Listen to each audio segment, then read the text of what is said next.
नमस्कार। नेपाल की आर्मी के लिए एक बहुत बुरी खबर आ रही है क्योंकि नेपाली आर्मी के जनरल पूर्णचंद्र थापा कोरोना पॉजिटिव हो गए हैं। नेपाल की चिंता क्यों ज्यादा बढ़ गई है? सिर्फ जनरल के पॉजिटिव होने से नहीं, बल्कि पूरी सेना ही कोरोना की गिरफ्त में आ गई। जो नेपाल काला पानी और लिपुलेख में अपनी सेना तैनात कर रहा था, वो नेपाल अब भारत से मदद मांगने को मजबूर हो गया है। अब कैसे पूरी सेना कोरोना पॉजिटिव हो गई या कोरोना की चपेट में आई, ये आप समझिए। दरअसल हुआ ये कि सबसे पहले तो जो मेजर थे पूर्णचंद्र थापा, उनका खानसामा कोरोना पॉजिटिव हुआ। फिर उनसे कोरोना हो गया मेजर को, और मेजर के साथ साथ मेजर जिस जिस जगह पर गए, जिन जिन जवानों से मिले, वो सब पॉजिटिव होते चले गए। और अब पूरी नेपाली आर्मी में ऐसे लोगों की तादाद या सेना के पॉजिटिव होने की तादाद 5000 पहुंच गई। बहुत बड़ा आंकड़ा है ये 5000। नेपाल में 50,000 से ज्यादा कोरोना पॉजिटिव के केस आ चुके हैं, और आपको भी पता है कि उसके पास उतने संसाधन नहीं है, उतनी व्यवस्थाएं नहीं है कि वो लोगों का टेस्ट कर सके। अगर नेपाल में टेस्ट होने लगे तो शायद ये तादाद 50,000 से बढ़कर 2 लाख, 3 लाख या 5 लाख तक पहुंच सकती है, ऐसा अनुमान भी लगाया जा रहा है। लेकिन इस वक्त नेपाली सेना के सामने मुसीबत ये है कि वो कैसे अपने जवानों को बचाए, क्योंकि इतने तो बेड भी नहीं है उसके पास, इतने तो अस्पताल भी नहीं है।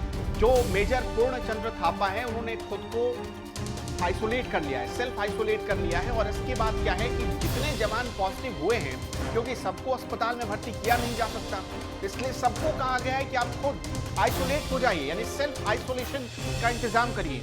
क्योंकि नेपाल के पास इतनी व्यवस्थाएं नहीं है कि वो लोगों को, अपने जवानों को ट्रीटमेंट दे सके, या जो भी जरूरी दवाइयां हैं, साजो सामान है, वो मौजूद नहीं है नेपाल के पास। और अब इसी वजह से जो नेपाल कुछ दिनों पहले, कुछ महीनों पहले भारत को आंख दिखा रहा था, भारत के साथ हिकड़ी दिखाने की कोशिश कर रहा था, वो अब भारत से मदद मांगने को मजबूर हो गया है। अगर नेपाली सरकार या नेपाल की सरकार या ओली सरकार ने इसका इंतजाम नहीं किया कि जवानों को कोरोना पॉजिटिव होने से बचाया जाए, या इस जो संक्रमण है इसके दायरे को रोका जाए, कम किया जाए, तो हो सकता है कि भारत की सीमा से लेकर चीन की सीमा तक नेपाल के हर इलाके में इन जवानों की वजह से संक्रमण बढ़ जाएगा। वैसे आपको बता दें, नेपाल में इस वक्त कोरोना की हालत क्या है। 53,000 से ज्यादा केस हैं और 1000 लोगों से ज्यादा की मौत हो गई है। इसके बाद वहां के जो लोग हैं, वो टेस्ट कराने के लिए, यानी एक टेस्ट के लिए घंटों घंटों लाइन में खड़े रहना पड़ता है, इंतजार करना पड़ता है, क्योंकि टेस्ट की सुविधा मौजूद नहीं है। वहां के लोग त्राहिमाम कर रहे हैं क्योंकि उनके पास सारे कामकाज ठप पड़ चुके हैं कोरोना की वजह से। कई फैक्ट्रियां जो थी नेपाल में, वो बंद हो गई हैं, और इस वक्त सरकार लॉकडाउन जैसे कुछ बड़े निर्णय भी नहीं ले सकती नेपाल में, क्योंकि उसके पास, आपको भी पता है कि ना तो उतनी आर्थिक शक्ति है और ना ही कोई वैसे संसाधन की आगे इसका वो उपाय ढूंढ सके। नेपाल में तो इस बात पर भी गतिरोध बीच में शुरू हो गया था कि भारत से लगी सीमा को क्यों उसने बंद किया, क्योंकि जो नेपाली लोग थे वो भारत में आते थे और यहाँ उन्हें कम से कम रोजी रोजगार मिल जाता था। लेकिन ओली सरकार ने अपनी नीतियों की वजह से उन सीमाओं को बंद कर दिया, लिहाजा अब ये रास्ता भी बंद है।